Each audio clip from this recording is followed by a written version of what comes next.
Millennial question. What's the millennial question? Apparently, millennials as a generation, which is a group of people who were born approximately 1984 and after, are tough to manage. And they're accused of being entitled and narcissistic, self-interested, unfocused, lazy. But entitled is the big one. And because they confound leadership so much, what's happening is leaders are asking the millennials, what do you want? And millennials are saying, we want to work in a place with purpose, love that. We want to make an impact, whatever that means. We want free food and beanbags. And so somebody articulates some sort of purpose, there's lots of free food and there's beanbags, and yet for some reason, they're still not happy. And that's because they're missing, there's a missing piece. What I've learned is that I can break it down into 4 pieces, right? There are four things, 4 characteristics. One is parenting, the other one is technology, the third is impatience, and the fourth is environment. The generation that we call the millennials, too many of them grew up subject to, not my words, failed parenting strategies. Where, for example, they were told that they were special all the time. They were told that they could have anything they want in life, just because they want it. Some of them got into honors classes, not because they deserved it, but because their parents complained. And some of them got A's, not because they earned them, but because the teachers didn't want to deal with the parents. Some kids got participation medals. They got a medal for coming in last, right? Which the science we know is pretty clear, which is it devalues the medal and the reward for those who actually work hard. And that actually makes the person who comes in last feel embarrassed because they know they didn't deserve it. So it actually makes them feel worse, right? So you take this group of people and they graduate school and they get a job and they're thrust into the real world, and in an instant they find out they're not special, their moms can't get them a promotion, that you get nothing for coming in last, and by the way, you can't just have it because you want it. And in an instant, their entire self-image is shattered. And so you have an entire generation that's growing up with lower self-esteem than previous generations. The other problem, to compound it, is we're growing up in a Facebook, Instagram world. In other words, we're good at putting filters on things. We're good at showing people that life is amazing even though I'm depressed. And so everybody sounds tough, and everybody sounds like they got it all figured out. And the reality is there's very little toughness, and most people don't have it figured out. And so when the more senior people say, well, what should we do? They sound like, this is what you got to do. And they have no clue. Right? So you have an entire generation growing up with lower self-esteem than previous generations, right? Through no fault of their own. Through no fault of their own, right? They were dealt a bad hand. Now, let's add in technology. We know that engagement with social media and our cell phones releases a chemical called dopamine. That's why when you get a text, it feels good, right? So, we've all had it where you're feeling a little bit down or feeling a bit lonely, and so you send out 10 texts to 10 friends, hi, hi, hi, hi, hi, because it feels good when you get a response. It's why we count the likes, it's why we go back 10 times to see if my Instagram is growing slower, did I do something wrong? Do they not like me anymore, right? The trauma for young kids to be unfriended, right? Because we know when you get it, you get a hit of dopamine, which feels good. It's why we like it, it's why we keep going back to it. Dopamine is the exact same chemical that makes us feel good when we smoke, when we drink, and when we gamble. In other words, it's highly, highly addictive, right? We have age restrictions on smoking, gambling, and alcohol, and we have no age restrictions on social media and cell phones, which is the equivalent of opening up the liquor cabinet and saying to our teenagers, hey, by the way, this adolescence thing, if it gets you down... But that's basically what's happening. That's basically what's happening, right? That's basically what happened. You have an entire generation that has access to an addictive, numbing chemical called dopamine through social media and cell phones as they're going through the high stress of adolescence. Why is this important? Almost every alcoholic discovered alcohol when they were teenagers. When we're very, very young, the only approval we need is the approval of our parents.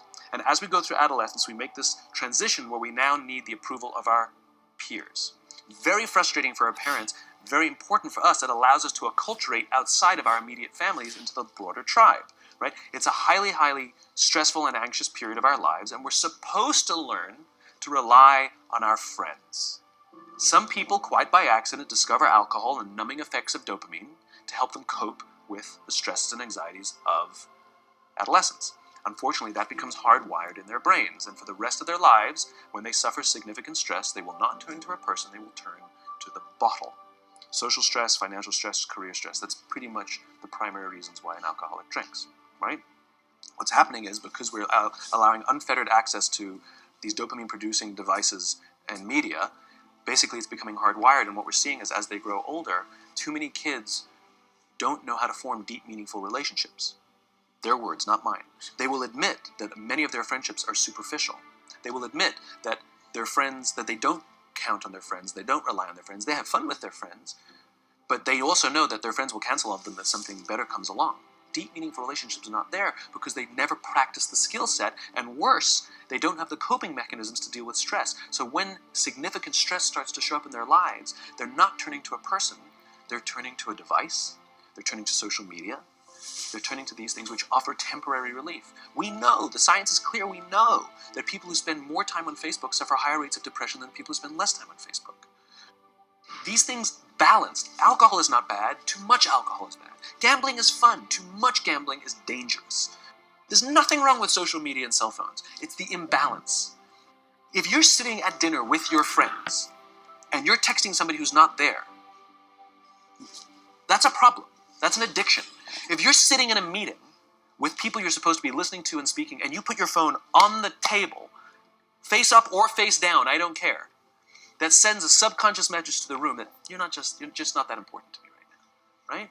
That's what happens. And the fact that you cannot put it away is because you are addicted, right? If you wake up and you check your phone before you say good morning to your girlfriend, boyfriend, or spouse, you have an addiction.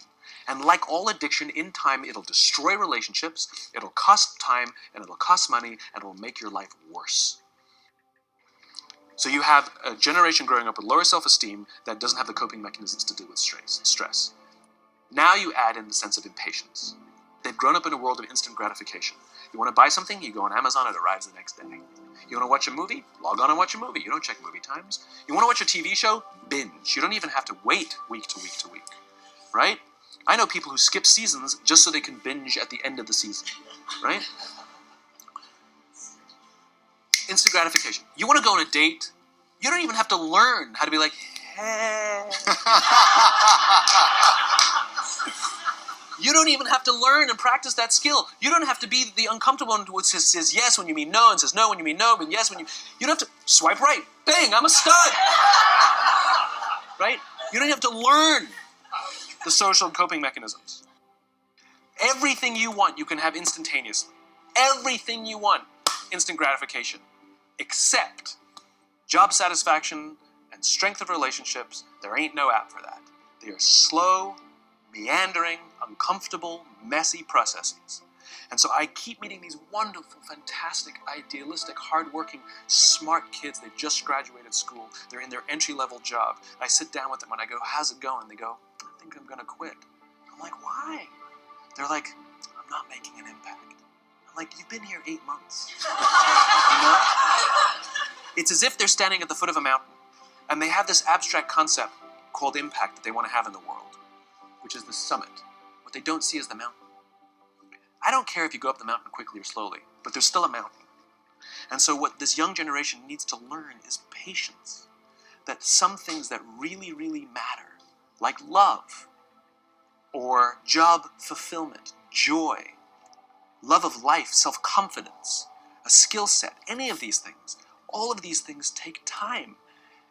Sometimes you can expedite pieces of it, but the overall journey is arduous and long and difficult. And if you don't ask for help and learn that skill set, you will fall off the mountain. Or you will, the worst case scenario, and we're already seeing it, the worst case scenario is we're seeing an increase in suicide rates. We're seeing an increase in this generation. We're seeing an increase in accidental deaths due to drug overdoses.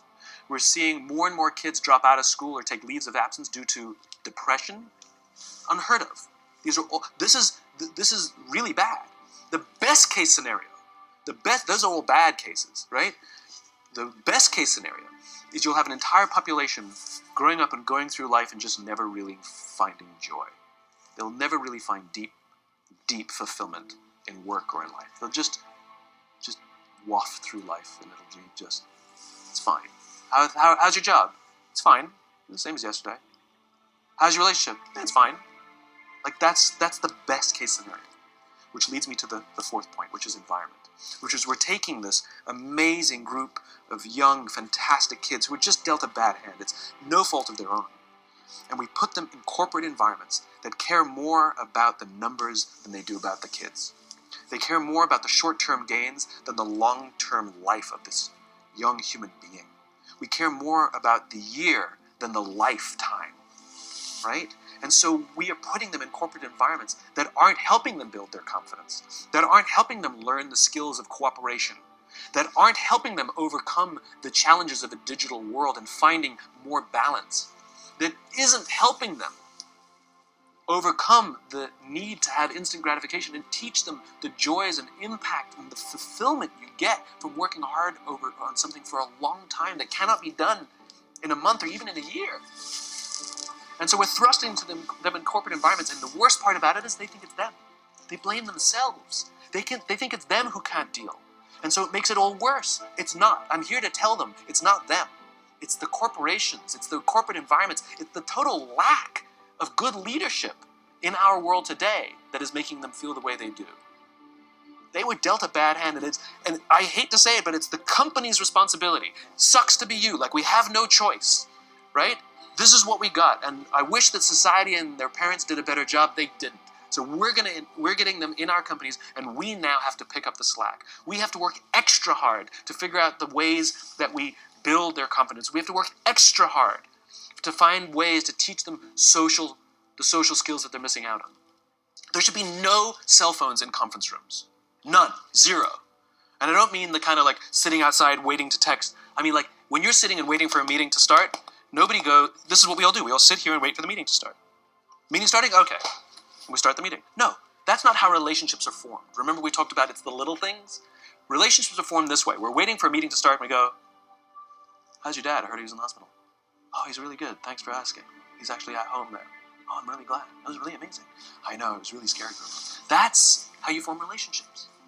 Hey, did you ever get that report done? Oh my God, no, I didn't. I'll help you out. Can I help you out with that? Really? That's how trust forms. Trust doesn't form at an event in a day. Even bad times don't form trust immediately. It's the slow, steady consistency. And we have to create mechanisms where we allow for those little innocuous interactions to happen. But when we allow cell phones in conference rooms, we just, okay, have the meeting.